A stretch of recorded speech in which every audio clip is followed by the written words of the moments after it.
ভারতের আকাশ পথে এসে আকাশ সীমা এসে একের পর এক ভেঙে পড়ছে পাক যুদ্ধ বিমান। আরো একটি পাক যুদ্ধ বিমান ধ্বংস করলো ভারত। পাকিস্তানের তৃতীয় যুদ্ধ বিমান ধ্বংস করলো ভারত। এর আগে দুটো যুদ্ধ বিমান ধ্বংস করেছিল ভারত, এরপর তৃতীয় যুদ্ধ বিমান ধ্বংস করলো ভারত। 3 নম্বর যুদ্ধ বিমান ভারতের আকাশ সীমা এসে ভেঙে পড়লো। পাকিস্তানের তৃতীয় যুদ্ধ বিমান ধ্বংস করলো ভারত।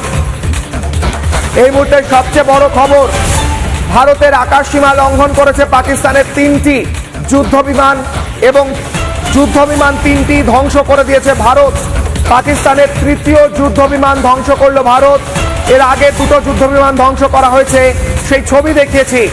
ভারত পাকিস্তানের এয়ারবেস ধ্বংস করেছে এবং যখন পাল্টা পাকিস্তানের যুদ্ধ বিমানগুলো ভারতে ঢোকে তখন এক এক করে ধ্বংস করছে ভারতের যুদ্ধ বিমানগুলিকেও।